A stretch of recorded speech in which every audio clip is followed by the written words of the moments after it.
Hey, all right, everyone. This is all right. Here we go. Hey, this is James Donaldson checking in with you this week from Standing Above the Crowd podcast. And we are having just a little bit of technical difficulty getting in, but we're in and we're ready to go.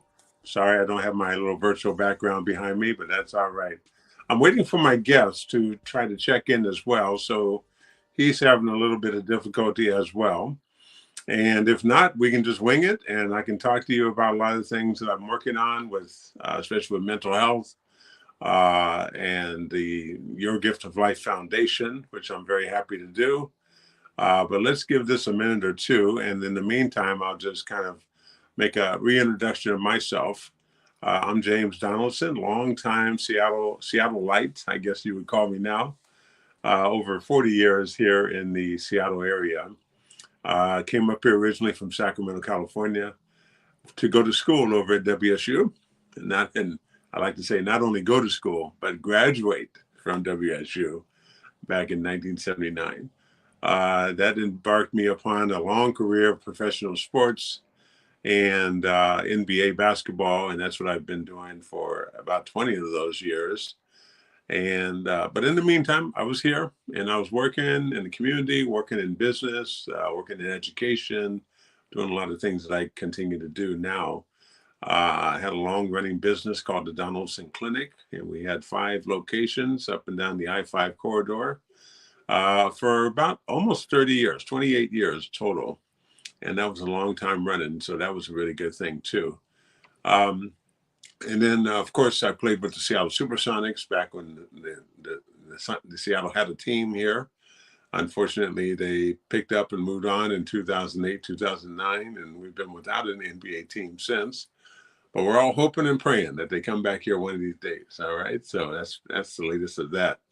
Right now, I want to talk about a couple of things that have been just really continuing to stress out our whole nation.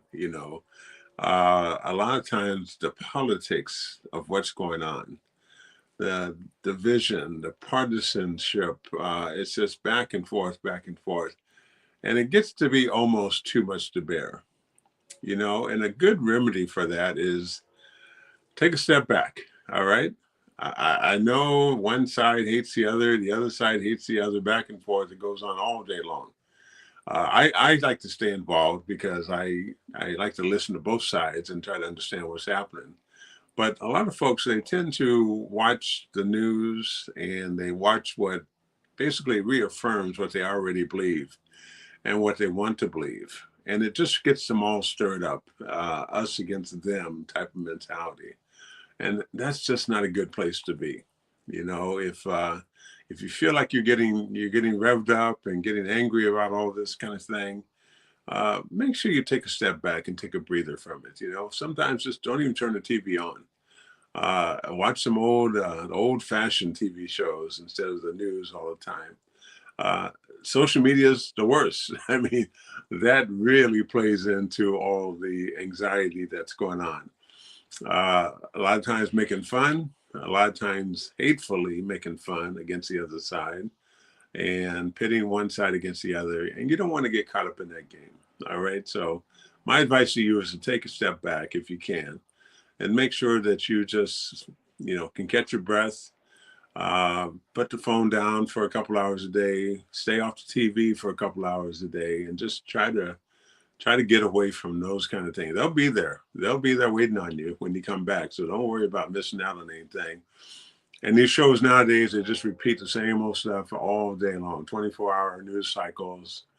And then they'll move on to another topic and every show will kind of repeat the same thing. So you're not missing anything by taking a break from it every now and then.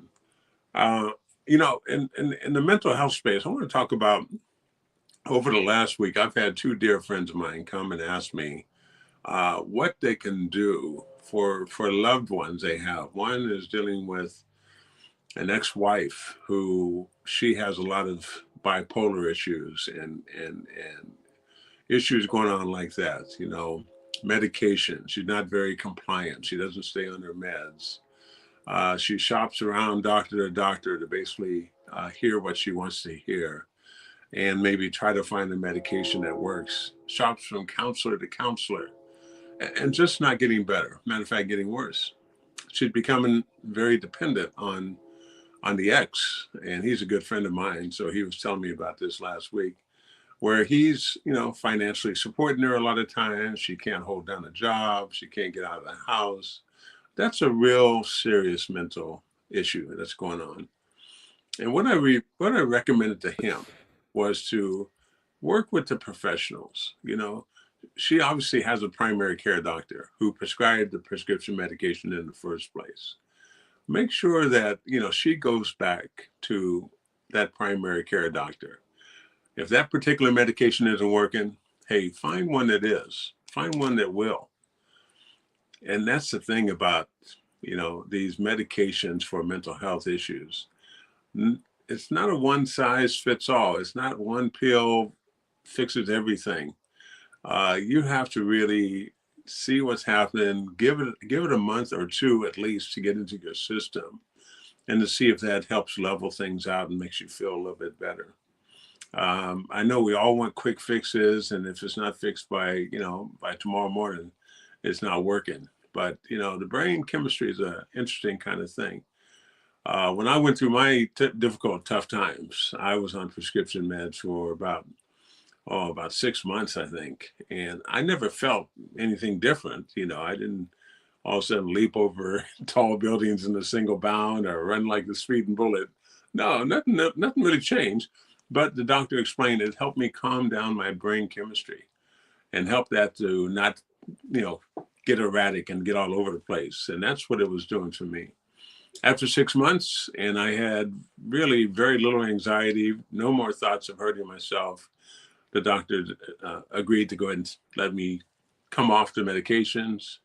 And I was fine and free then, as long as I kept on doing the other things that I needed to do to continue healing, having that support group around me, being able to talk with friends, being able to re-engage in my daily activities, not having thoughts about hurting myself or harming myself in any kind of way.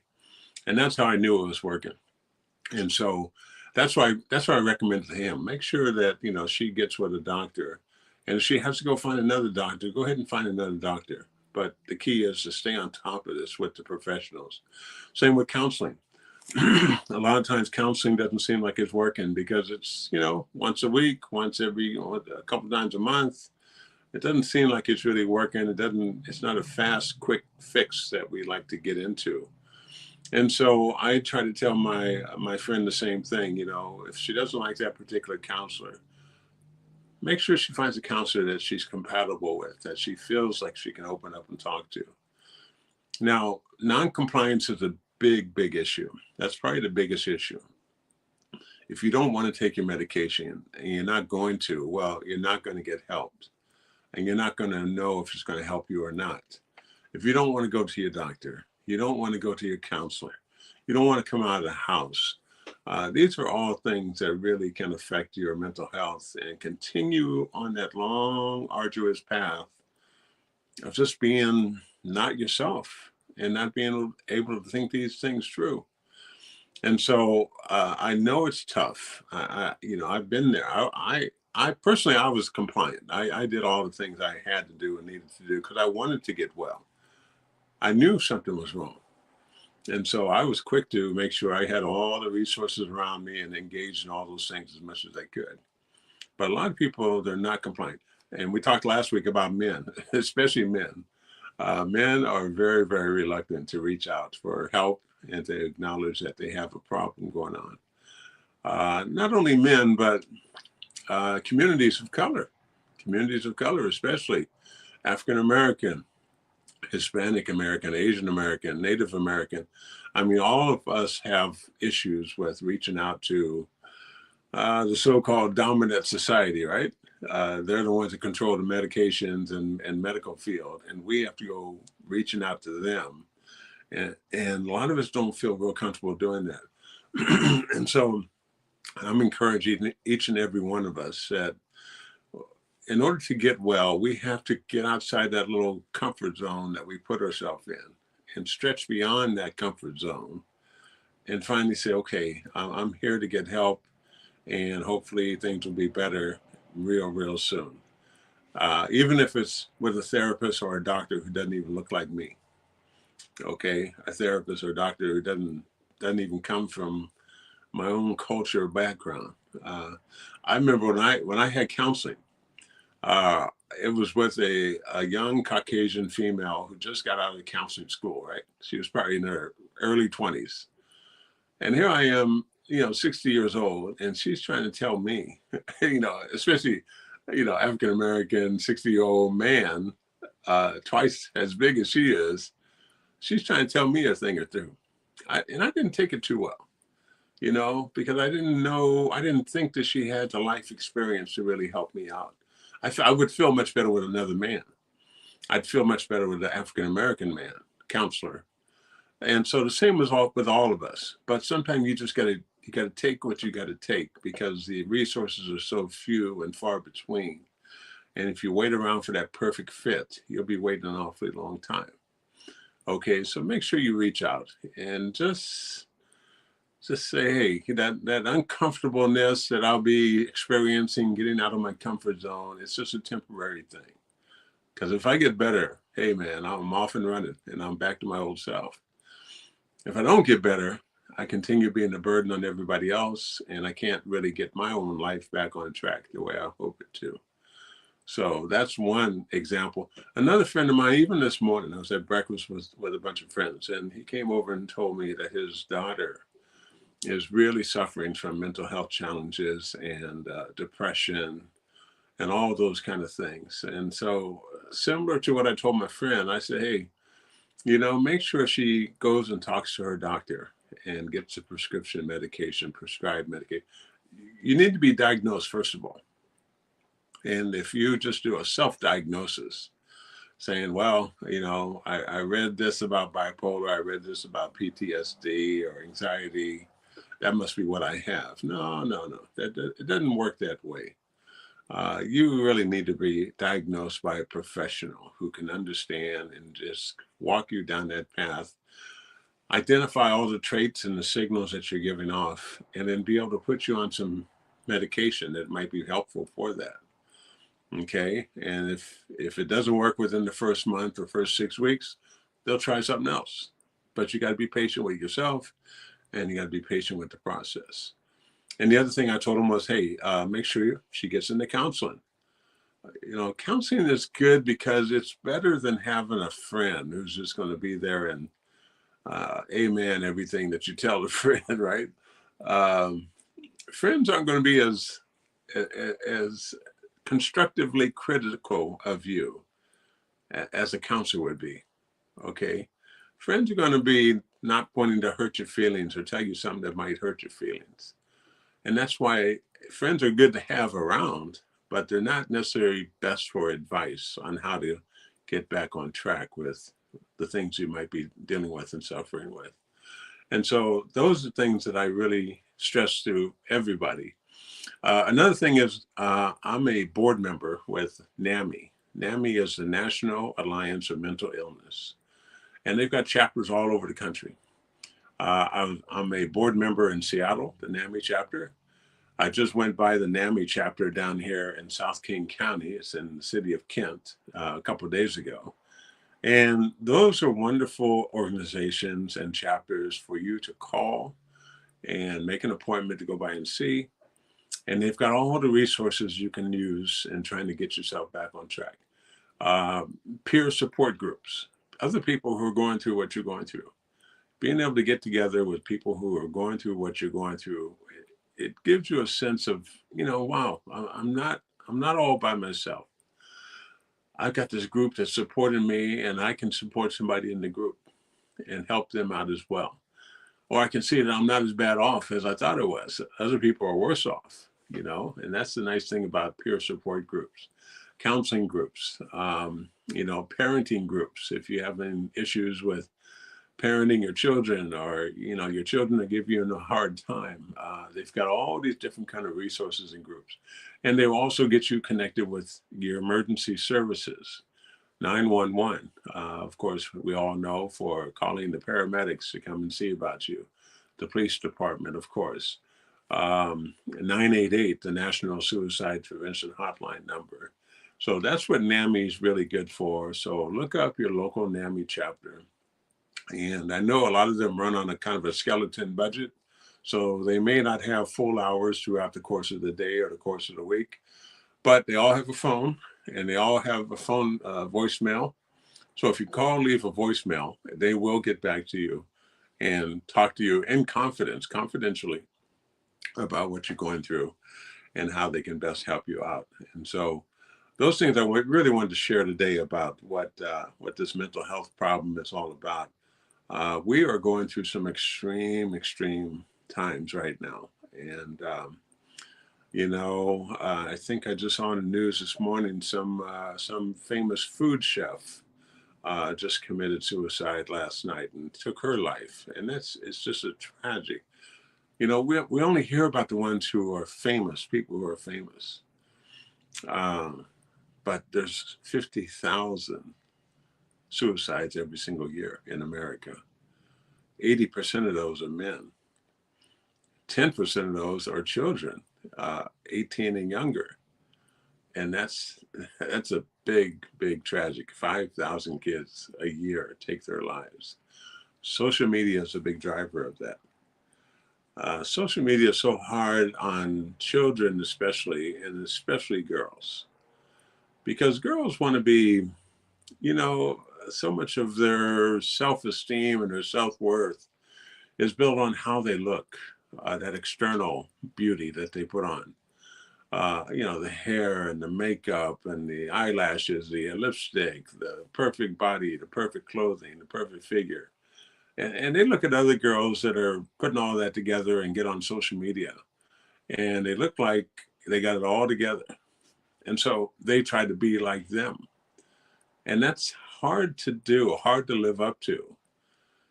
And these young girls don't realize that if it wasn't for all that makeup and all that hair and all that everything else, those girls look just like them. They would look just like your little girlfriend next door. But they get into the studio, they get themselves all made up. And so young girls, you all need to be really particularly careful about comparing yourself with other folks out there that are almost impossible to compare with without a lot of extensive work and makeup. Boys, on the other hand, we still get into a lot of these video games and these violent games online. We get into pornography way too much at way too early of an age. Our young people are spending up to 12 hours a day on social media now. Your X, or formerly Twitter, your Instagram, all these social media platforms that are out there, and young people are spending on average up to 12 hours a day, and that's just when you're putting that much time in anything, I mean, you'd be a world-class athlete. You put 12 hours a day in, you'd be a world-class brain surgeon. You put 12 hours a day in. But what are you going to do with social media? Okay, once in a while, somebody might become a major influencer, online influencer with millions of followers. Okay, but that's one out of millions and millions and millions of people. And it probably won't be you. I don't want to hurt your feelings, but it probably won't be you. And so be careful with social media. Make sure you get that phone and put it down at least 2 or 3 hours a day. Get out. This is summertime now here in Seattle, the most beautiful time of the year. Enjoy this beautiful weather. Go for a walk. Go to the park. We've got lakes. We've got oceans. We got mountains all around. Just get out there and enjoy nature for a change. And you'd be surprised what that does for your mental fitness. Get to the gym. I get to the gym 3 days a week still. And when I'm there, man, those feel good endorphins start flowing. I feel good. I'm getting my body moving around again, and it just does wonders. And so these are all the things that we can do to make sure that we maintain that high level of mental fitness. And that's important, because now you try to get in to see a mental health counselor, it's going to take you weeks, if not months, to get in. for your first appointment. That's how long the lines are. I know we all expect to just run to the emergency room, but the emergency room isn't going to do anything for your mental health. You know, they'll get you calmed down out of your state that you might be in, get you calmed down. And, you know, if you're on drugs, to get the drugs out of your system. If you're on alcohol, to get that out of your system. That doesn't fix the problem because you go right back to it. So emergency rooms are not the fix-all for mental health issues. So if you need help, go ahead and make your appointment now, because you won't probably be able to get in there until next year, January, February, March sometime for your first appointment. And so in the meantime, what can you do to maintain that good mental health? Things that we've just been talking about, okay? Exercise, eating right, socializing more, getting off social media, hanging out with your friends, going for a walk, enjoying nature, having a pet, you know, having a dog or a cat or whatever is wonderful for your mental health as well. And I'm speaking to you from personal experience, because I've been through this. I don't know how many of y'all know my story, but I've told my story many, many times. You can find it all over YouTube, all over everywhere else. I've told my story hundreds and hundreds of times because I'm here to try to help folks with my personal lived experience, not making things up.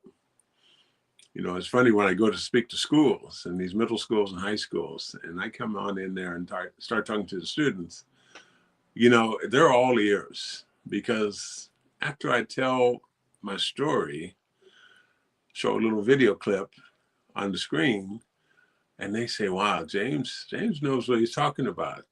He, you know, he really has been through all the things. You are listening to Rainier.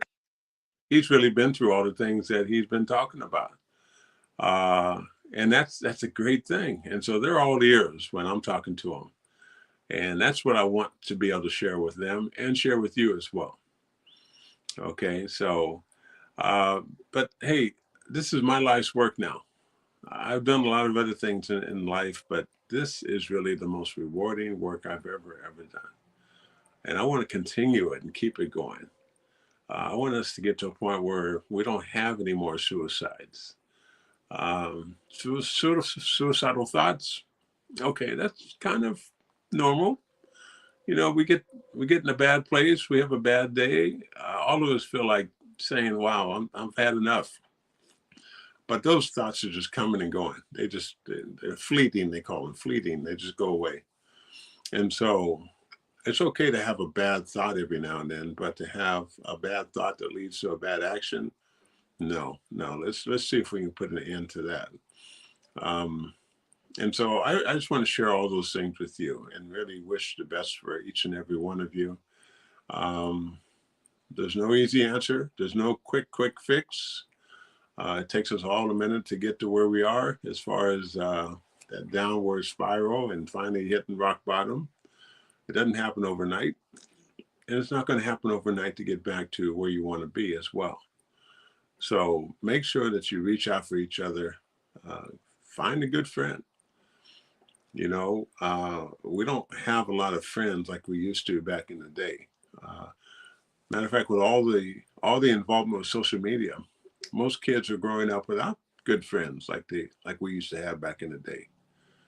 But if you have one or two good friends in your life that you can count on, that you can pick up the phone and talk to at 2, 3, or 4 in the morning, and they'll be there for you without judgment, that's a good friend. And that's what you need to be able to put around you. And you need to be able to be that to somebody else as well. Because you never know how life is going to throw you that curveball that you can't even get the bat off your shoulder. You know, you see it coming and it's like, woof, I couldn't even swing at that, right? And that's how life is sometimes. It will throw you some things that you just cannot react to quick enough, that you don't see coming. And so we have to make sure that we're there for each other. This loneliness that we're all going through, the U.S. Surgeon General mentioned 3 or 4 years ago, loneliness is now our #1 mental health issue that we're going through. with all the social media that we have, with all the connections we have. I'm closing in on 5,000 friends on Facebook. I, I don't know these people. They're my Facebook friends.